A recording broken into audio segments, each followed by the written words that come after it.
Our next speaker is Wes Ely from Vanderbilt University Medical School, and Wes is going to be talking about physician-assisted suicide and euthanasia in the ICU. Thank you, Wes. Thank you, Will. Good morning, everyone. It's a good day to be together to talk about such an interesting set of issues that we're facing in the upcoming years. By way of segue from Tim's talk, I will say that sometimes when I start my service at Vanderbilt, the nurses call me Dr. No Code, because I will spend, seriously, the first couple of days just going around the unit and getting the right code status on a lot of people who should have had it done by other people but didn't do that. So they've given me this moniker of Dr. No Code. I'm very opposed to ridiculous and incessant spending at the end of life, but I am not in favor either of the other extreme. So here today we need to achieve balance in this conversation, and I'm thankful that I've been asked to talk about more the belief side of things, and I'll tell you the story about how this topic came to be. The other thing that I would do to complement Tim's case is that I think that this was kind of said, but I teach the residents a couple of things as we're going through daily life in medicine. And one of the things that the way I would have worded it to this family and for the patient would have been not so much what is the matter with Dad. You switched pronouns in the middle, so we went from a female to a male. That's okay. What is the matter with Dad, but what matters to Dad? That's a very crisp way of flipping that conversation over. So not what matters to the patient, but not what is the matter with the patient, but what matters to the patient. And it really helps to gear the conversation in the right direction. The second thing that I would say is that when the family inevitably would ask me, how long does he have to live, or the patient would say, how long do I have to live, I also flip that over as well. And I say, you know, instead of feeling like you're putting me in the corner to take a guess on how long you have to live, I can't speak to that because I don't have a crystal ball, but what I can do is say how quickly you can die. So I can't tell you if you can live 6 months or a year, but I can tell you that you could easily die in the next day or a week, considering the amount of illness that you have. And that also helps to reframe the conversation. Last night at the get-together that we had, a lot of people were talking about shifting the conversation. Tim brought that up. And I think that today what we can do is we can help to shift the conversation. And like Covey would always talk about, maybe the ladder has been up against the wrong wall, and we should put the ladder up against a different wall. So on one extreme is this issue of crazy amounts of spending and going on forever. But on the other extreme, however, there's a huge conversation going on in the world right now about physician-assisted suicide and euthanasia. And so I'm going to take that other side of things for a moment, and so we can all put the multiple lenses on our camera to take a look at these different things. I always disclose any potential conflicts of interest. I've received support for CME activities that I've done from these companies. I don't have any stock in these companies. I won't mention their products. I don't care if you use their products, but those are there. I'm also NIH and VA funded. I'm an intensivist at Vanderbilt University. I'm on service right now. Actually, I have someone covering me, so I was yesterday morning at the bedside. I had 2 patients die yesterday, and tonight I'll fly back and get the pager back, and I'm back on service tomorrow morning for the next 2 weeks. So it's a busy time at the bedside, but the other thing that I do is I do a lot of medical research, and that's the NIH and the VA funding, and we do large multi-center clinical trials that I design with my fellows and mentees. And right now, for example, we have one $10 million RCT going on for antipsychotics and ICU delirium. We have another one going on for different sedative regimens, propofol versus different drugs. That's a generic drug, so I'll just leave it at that. For trying to figure out how to make people have less brain dysfunction in the ICU and how to help them have a better quality of death. We measure quality of death from the patient's perspective as they're going through it, and also from the family's perspective after the death has occurred. But different disclosures are those that I would give for this talk. And it's very important that you know that I am not a philosopher, I'm not a moral theologian, I'm not a lawyer or a bioethicist or a politician. And that's important because a lot of the things I'm going to cover right now, some people might consider me not well trained to cover. But I'm going to do my best because I think they're important pieces of the conversation. I am, though, these different things in life to other people. I'm a son, a brother, a husband, a dad, a doctor, a scientist. And I put that last one on there, I'm a human, because specifically for this SFI Vizient meeting, we're talking a lot about complex systems and we're talking about neural networks and how computers can do things that people used to do and not do so well. And Will and I had a great conversation last night about some of the things that he's working on regarding getting computers to do things that physicians used to do and we used to do erratically. And this topic is something that only humans can have. The computer could only do what we program the computer to do, and the computer can never calculate the value of a life. And so we have to be integrally involved in this conversation to try and figure this out. And if you think that people aren't trying to calculate the value of life, then you're sorely mistaken. People are doing that all the time. And the last thing I'll say before I get started is this. Dr. Buckman presented a lot of data on the societal level. But he also said that every life in this room and every life out there on the street started with a single fertilized egg. And so at the end of the day, all of this comes down to the individual human being. And we have to have both the societal level conversations and the individual human being level conversations. Take this person. Obviously one of the greatest minds that ever lived and one of the most influential minds in our current society. If you look at Jobs and you watch the movie, one of the things that just boggled my mind about the movie and about his life, which was that he could not get out from underneath the frame of his birth.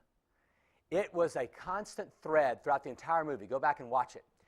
The fact that his birth parents gave him up and that his first adopted parents also gave him up was something that kept coming back to him all throughout his life. It was just an echo over and over and over again in the decisions he made and how he handled other people and in his legacy.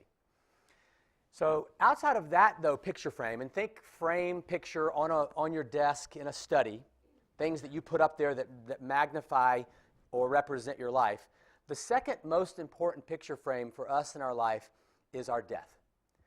And so I'm going to focus on that second massive picture frame in our lives, which is the dying process and the death itself. And to borrow two things from Tim's talk, the last bullet points on his last two slides are worth repeating. On the second to last slide, he wrote that the leading cause of death in ICUs is the decision to stop support. And I'm going to come back to that. What does that mean? What does that look like, and what does it actually mean that we actively do that? And the second one was misunderstandings and unknowns lead to beliefs and behaviors around care near the end of life.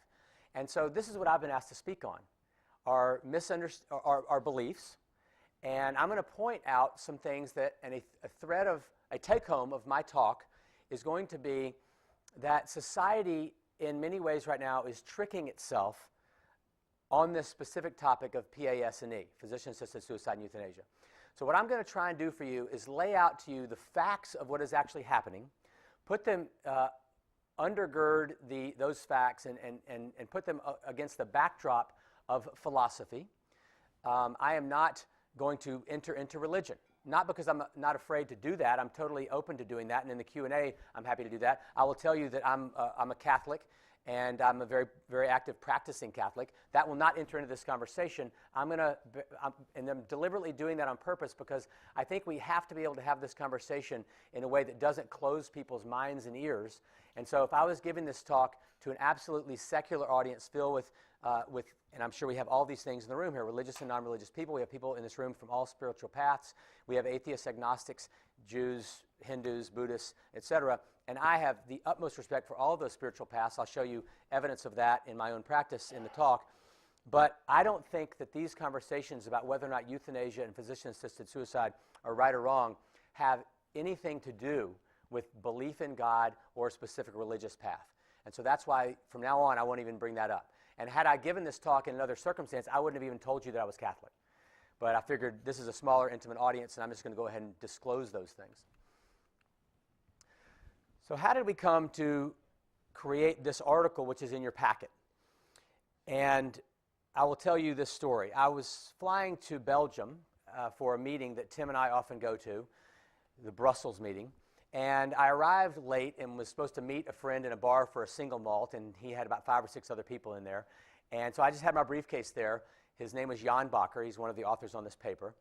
And I pulled out of my briefcase about 10 minutes in the conversation an article, which was the Belgian Statement on the End of Life, And I held it up to Jan, and without saying a single word about the article, other than, have you seen this?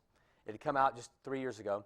He said, and he's from the Netherlands, so think about that society and what they have, how long standing they have an approval of PAS&E. He said, where I come from, we call that murder. So he knew exactly what I was talking about. And on the second page of that article, number 6 said, from the authors of the article, we believe that it is okay to actively shorten the lifespan intentionally of a human being by active injection of drugs in the absence of suffering. And that's what he was talking about. This story that I'm going to read you at the very end, I'm going to get a 10-minute left in the entire hour mark from Will. And I've created for this talk for you, I've written another op-ed. I do op-eds like in the WSJ. I think this one maybe should go to a different newspaper. But I'm going to read you a real story like Tim did. And it will cover all these topics that we're going to talk about, because I think that we have to bring this down to an individual human level so we can unpack this stuff. So I will read this story to you at the very end. But the reason that I drove then this paper to be published was because I was so stunned that Jan Bakker from the Netherlands interpreted that number 6 on the second page the same way I did, which was that would be murder, to do that when somebody doesn't request it and when they also aren't even suffering. So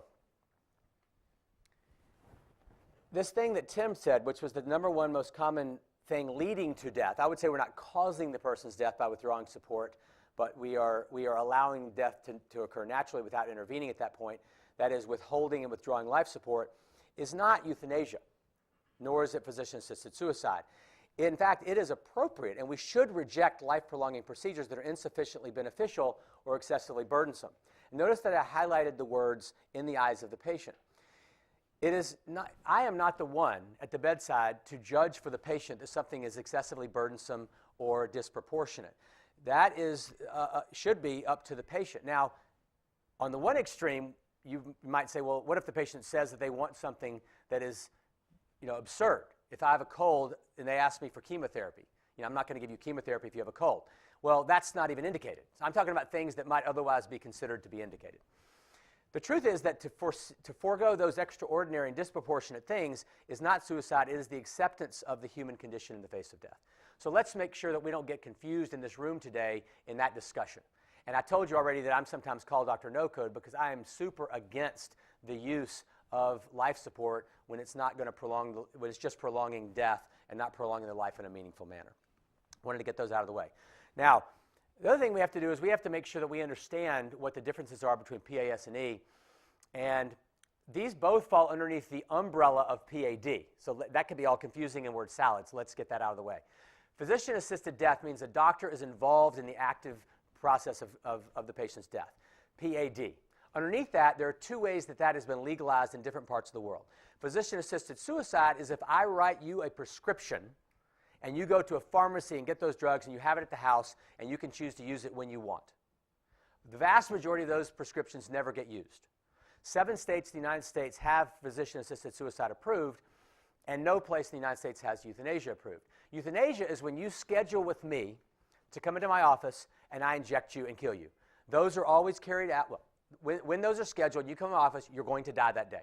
I'm going to kill you. I'm going to inject it. Now, I realize that the word kill is an inflammatory word, so I'm going to quit saying that, and I didn't even mean to say it once.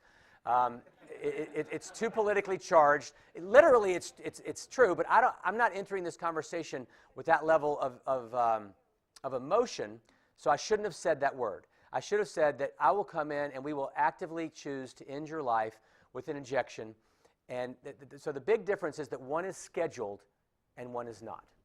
And what I didn't know before that day that I got on this road the last 3 years, I had no appreciation at all for the fact that 99% of this is euthanasia and a very, very tiny fraction of this is physician-assisted suicide. And I will also tell you that as much as possible on all these slides, I have referenced peer-reviewed references, so these are not my opinions. This is what's in the literature. And the last thing I will let you know is that as I approached this talk, I contacted the first authors of all these papers so that I would truly understand what was going on. Because it's very hard to read this literature and really digest it. A lot of stuff is kind of in the small print, if you will. And so I talked to Ken Chambert, and I understood this. And I said, Ken, is is this accurate? Like I read, for example, I said, Ken, I have numbers here that say that like 95% of all this, I was lowering the number because I couldn't believe it was 99. 95% of this is euthanasia. He goes, no, that's not true. I was like, oh, okay, that's good. I was expecting him to say, no, it's probably like 75%. He goes, no, it's about 99%. So he confirmed in the other direction, and that's why I created this graph. I wouldn't have been even confident enough to create that graph had I not talked to him. So then what is that 99%? What is it? Euthanasia is the deliberate direct causation of a patient's death by a physician, and in some places, other healthcare professionals. It pivots on those two words in that center bullet, willful intent. It's about willful intent. And that's why if as yesterday happened, yesterday morning, I withdrew a ventilator on a patient, I had no intention to kill the patient, but the ventilator was no longer indicated, and everybody agreed that what mattered to the patient, that question that I posed, was that he would not want to be on life support. So I removed the life support, and he died within 6 hours, a natural, comfortable dying process. His natural death took place. I just didn't intervene any longer with mechanical ventilation. The last thing I want to say before we kind of get further along in this is that I really believe that benevolence and mercy are at the heart of anybody's involvement in PAS&E. And I think that everybody that I know who's actively involved in this, including Jan Bakker, my friend who said, I think that's murder, he would tell you, look, when I've been involved in this, it's because I've thought it was the right thing to do at an individual and a societal level. So I'm not here, and I don't think we should be here to impugn people on either end of the spectrum of what we're talking about, but we have to, though, get our facts straight about what's actually happening. So let's move towards that. Notice that on this slide I use the word benevolence. That is different than the word that's on this slide, beneficence. Let's answer this question today. Is it beneficent to deliberately cause a patient's death? Whatever reason you may think that you may have for doing that, is it beneficent to do that? Well, let's define these terms. Benevolence is that I wish to do good for another person. Beneficence is that I actually do good for another person. There's a big difference. And I said also that I think that people involved in this active process are trying to be merciful. They are diving into the chaos of others' lives. For many years, I have taught my girls, I have 3 daughters, and I take them to Haiti a lot with a bunch of other friends. We go with usually 15 high school girls every spring. They're there right now, actually. I'm not, because I was in the ICU, and I'm here with you today. I've taught them that mercy is the willingness to dive into the chaos of another person's life. That's the definition I've always given. After this 3-year process of me getting involved in this, I've modified that to add that last part about lifting and healing. I think that mercy should include the attempt to lift and heal. And so PAS&E, I think, is diving in, but it's diving in without the lifting and the healing. And I think that might come out in the clinical story that I read you at the very end. So there are some things that all of us in this room have to grapple with about this topic. We have to determine what we think is true. That means right or wrong about this area of actively involving ourselves with this process. I remember as a young boy growing up in Louisiana, my dad left. We were in South America. I was born in Venezuela, and my mom took us, the 3 kids, back to Shreveport where I grew up. And I used to ride my bike all over town, and on these hot summer 120-degree days in Louisiana, when we used to fry eggs on a sidewalk, it was so hot. One day, I was sent to the library to find out how to become what I wanted to become. And I wanted to become, even back then, a doctor. And so I went that day to the library to read about how to become a physician. And one thing led to another, and I remembered this, realizing that even back then, in the 70s, people were talking about euthanasia. And I don't know how I got to that. I don't remember the lineage of my reading that day. But the bioethicist in there wrote, it is never right for a doctor to intentionally kill another person, and that people have to be 100% certain that the doctor's never there to harm them. So that all made sense to me. But then other people argued back, I guess, in the conversation, and I remember this well, that they said, no, that's untrue. I think that it could be truly helpful for a doctor to intervene and to try and to take the life of another person. So then I started wondering, well, which one's right? They can't both be right. One of them has, if one says this is totally true and the other says no, that's untrue, what's the deal? And it led me over the years to that bottom quote there, which has been said by numerous people. I found at least 10, 15 people attributed to this quote. Wrong is wrong, even if everybody's wrong. Right is right, even if nobody is right. And that quote is so intriguing to me that I want to put it out there so that we can use it as we're moving forward. Now, regarding free will and autonomy, the thing, and be clear on this, and as we go forward in our conversation today, autonomy is a massive piece of what is driving this conversation. People want their autonomy. They say, well, if I want it, how can you tell me that I can't have it? And the same can be said to say, if I've been on the ventilator for 6 months, and every one of you says that this is insanity, you want to take me off, but I'm telling you I still want it, why can't I keep having it? And we would tell them, look, you know, there are many reasons this is inappropriate, and I won't get into all that right now. We'll get into it later. But autonomy is this big, huge golden statue of driving this PS&E conversation. So I will say some things that are my opinion.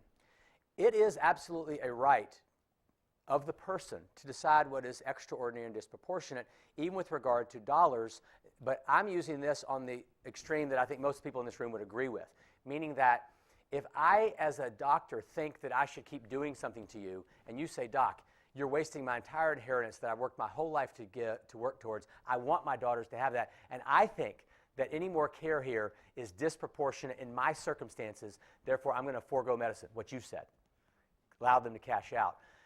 I think that's their right. So a patient can choose that something is extraordinary and disproportionate for medical or even financial reasons. It is also the right of the person to prefer death to life.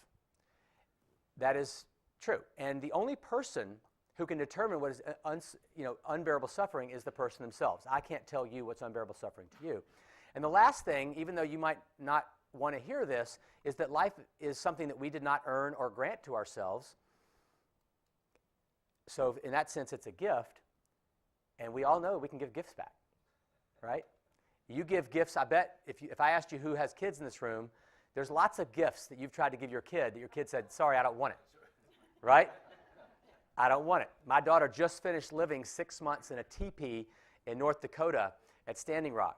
And I went there. I was standing with her in the snow. I said, you know what? I'm not happy you're here, and I'm not glad about this. And I think that, I don't know what it's going to accomplish, but you see where I'm standing. I'm here with you in the snow, and I'm here. And so there are things that we disagree with other people, but if somebody wants to give this life back, they can do that. The question then is, should the doctor be involved? Because that is changing the field of medicine. And the fact that autonomy is being seen as the one bioethical principle driving all this is not right. And that's what I wanted to point out. We have to get our conversation right. There are numerous other bioethical principles that have to be involved in this conversation, but they're not being heard. And you can look at the list there. Justice, truthfulness, respect for persons, confidentiality. What about somebody who can't express their autonomous wishes? How do you decide then, if autonomy is the only thing? Okay? And let's take that last one on this slide, dignity. Everybody wants to die with dignity, right? Who in this room, if I said, do you want to die without dignity? Okay? And yet, right now, this term has been usurped. It has been hijacked, death with dignity. I call this verbicide, okay? And he who controls language controls society. Words control our thinking. And so verbicide is a deliberate twisting of terms. It's a euphemism. And we have to realize that it's here, but it's been deliberate. I wrote last week about this with a nurse in California, and I said something, what was the term? Oh, I just said physician-assisted suicide. And she wrote back, very famous nurse that you would know, she wrote back, we don't use that term anymore. Now we say medical aid in dying. And that's, who would not want medical aid in dying? Everybody wants medical aid in dying. But now that is specifically used to refer to active ending of life with the physician involvement. So we have to be careful with these things. And now back to dignity. So as I was reading and preparing for this, I'm telling you, I've never prepared harder for a topic than this one, because I think we have no margin for error here. Anyway, I finally found, in the midst of this much stuff and all the books that I've read, I'll show you in a minute the list of authors that I read, I found the original works of Kant on his Metaphysics of Morals from 1785. And in there, buried in there, is this quote. In the realm of ends, everything has either a price or a dignity. Whatever has a price can be replaced by something else of equivalent value.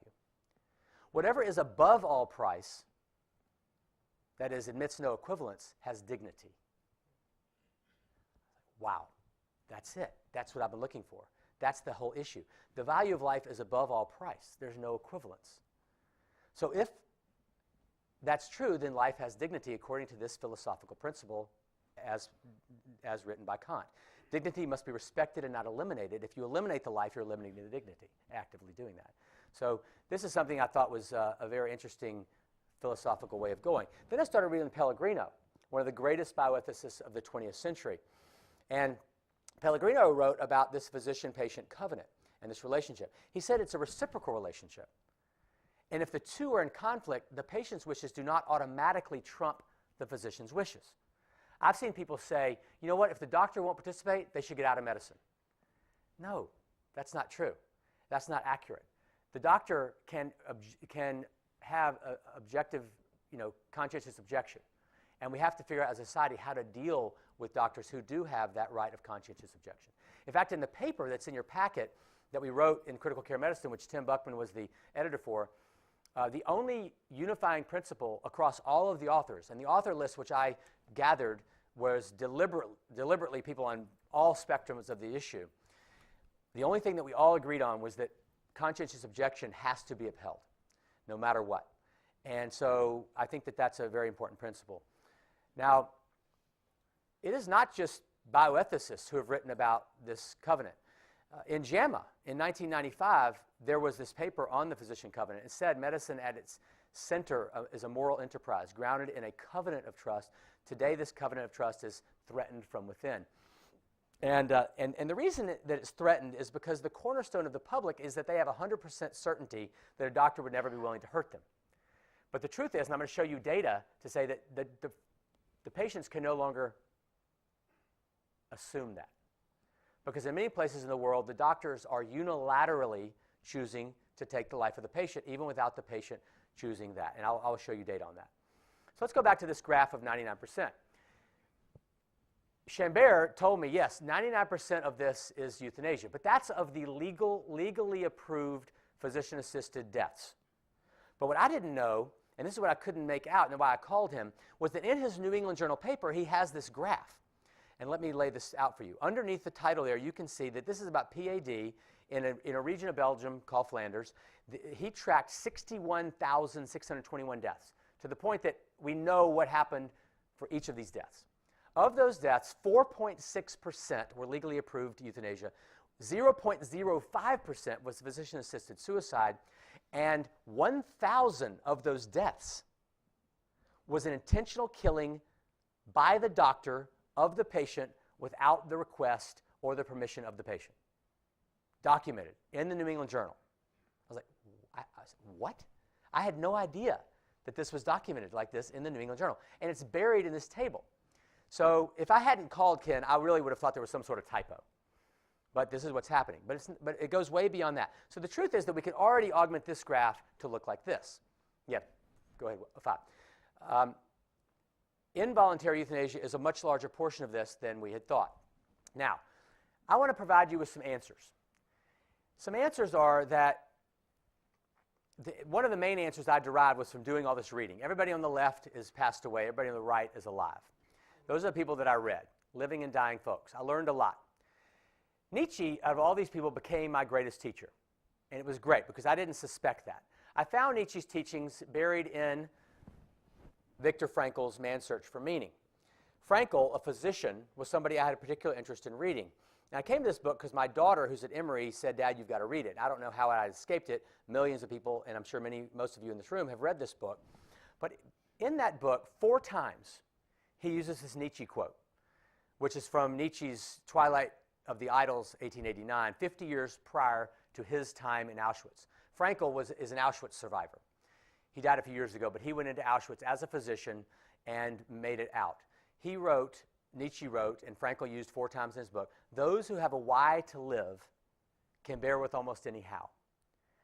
I started thinking, why and how? What's the patient's why? Then if they get a why, they can live in almost any circumstances. Then I started looking for contemporary examples of this.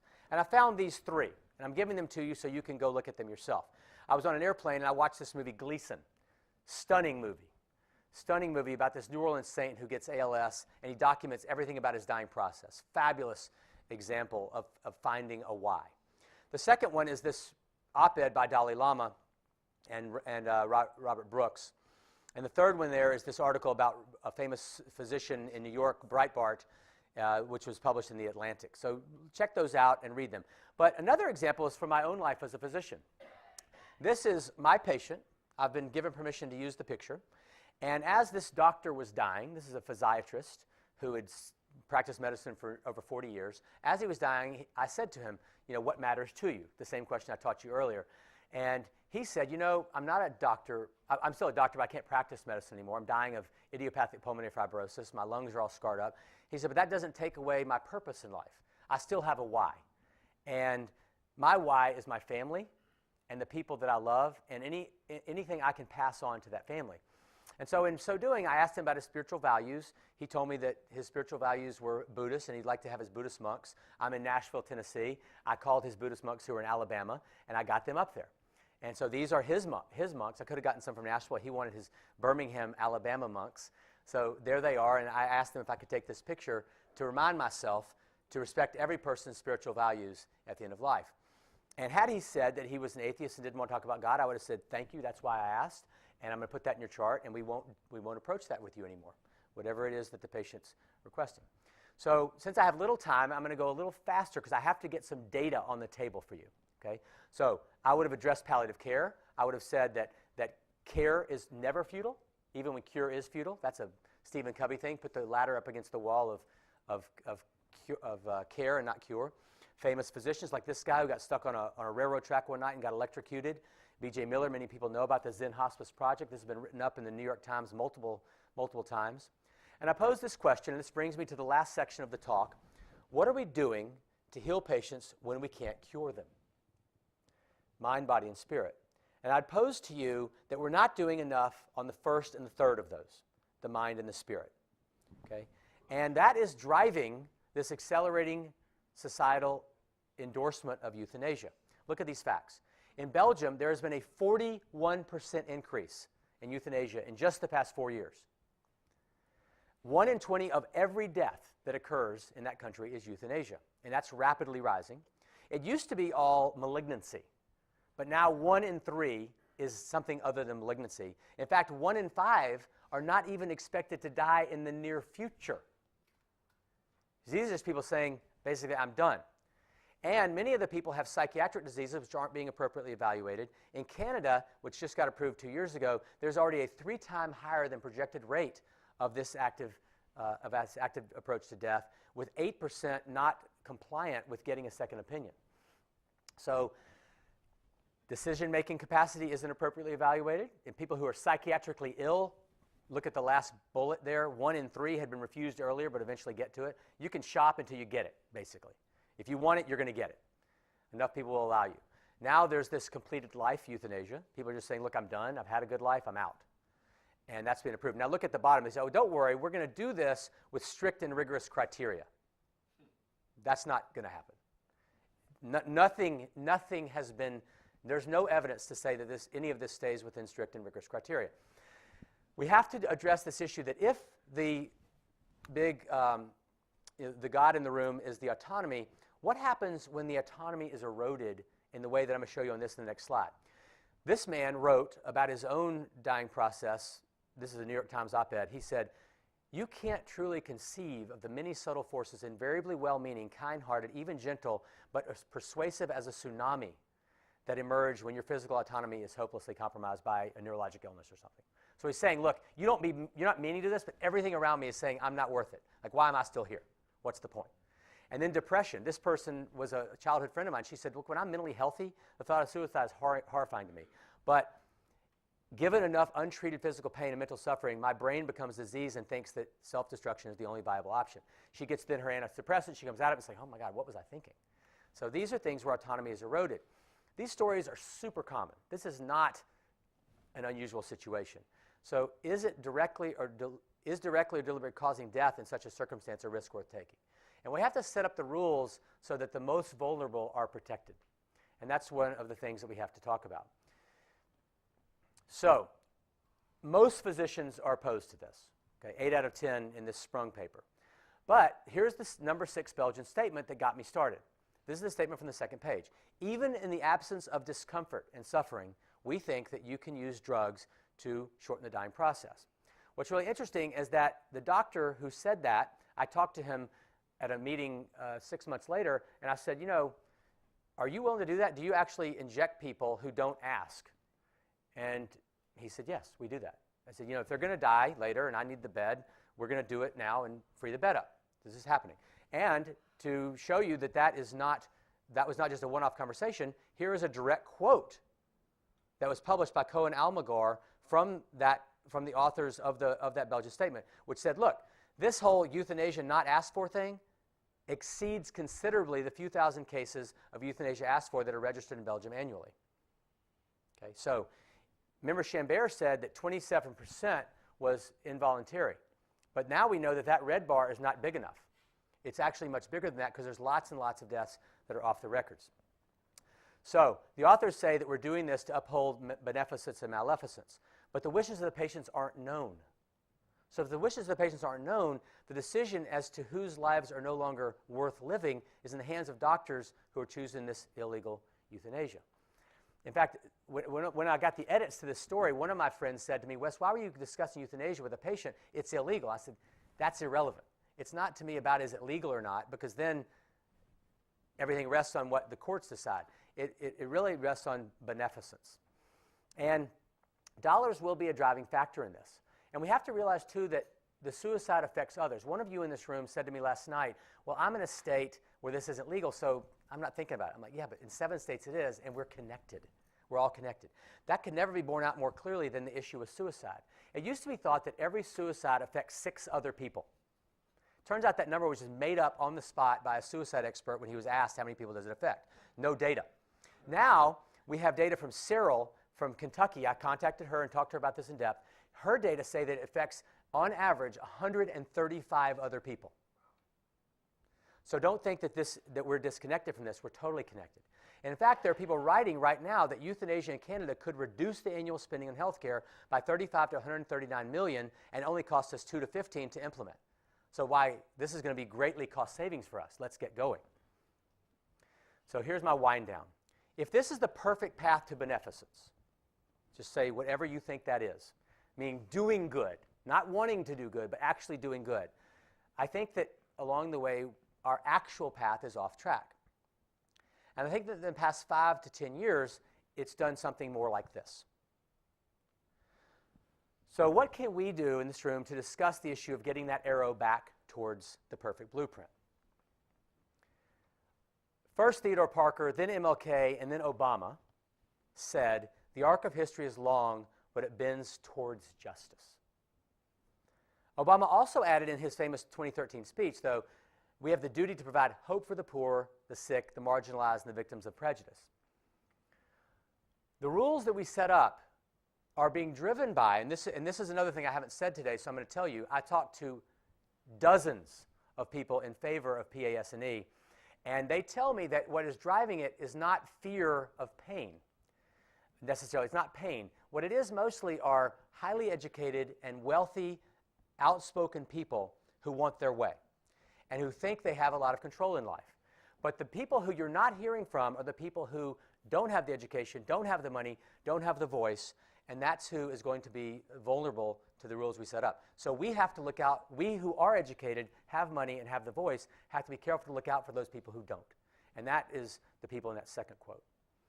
So the last 2 slides, Kalanithi said that we have to be present for our patients and that time becomes the perpetual present, double entendre. It's a present, time becomes our present. Mother Teresa says, you know, the past is gone, tomorrow's, you know, a dream, we have just the now, let us begin. And Kalanithi said the same thing, when I'm dying, I'm living in the moment. And that's what I say to my patients. I said, look, don't think about Thursday or Friday, just today is today. Let's focus on what we'll deal with the next days when we get there. And Kalanithi wrote, physician's duty is to take into our arms the patient and the family and help them make sense of their own existence. Okay?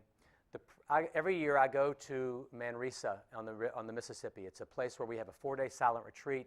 It's an incredible gift in my life to go there for 4 days and not talk at all. And one of the things that we say is, teach me not to hold on to life too tightly. Teach me to take it as a gift, to enjoy it, to cherish it while I have it, but to let go gracefully and thankfully when the time comes. And I love that prayer. Notice it doesn't say, let me accelerate it. It says, let go gracefully and thankfully when the time comes. So I hope that that's a good send-off for us. Let's talk a little bit, and then a few minutes before I have to go, I'll read you this true patient story. Thank you.